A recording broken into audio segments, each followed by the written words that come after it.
জান্নাত, অত কথা বুঝি না, আমার টাকা দরকার। দফাদার ভাই ভালো একটা প্রস্তাব দিছে, আমরা মামলা করব।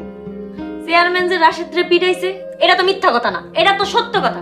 উচিত ছিল সাথে সাথে মামলা করা। কুত্তার মতন পিটাইছে, আমার 4000 টাকা খরচ হয়েছে, সব কাগজপত্র আছে আমার কাছে। জান্নাত, তুই কি চাস না রাশেদ ন্যায় বিচার পাক? আব্বা, চেয়ারম্যান কাকা রাশেদরে ধরে নিয়ে কেন পিটাইছে?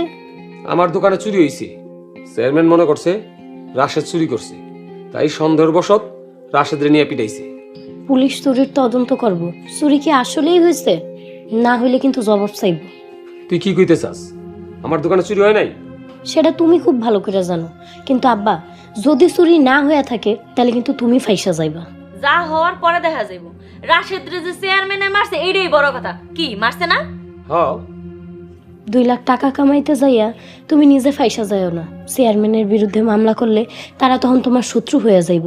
আর এইসব মাইরের মামলা চেয়ারম্যানের কাছে ডাইল ভাত, টাকা ছিটায় মামলা সমাধান করে ফেলাইব।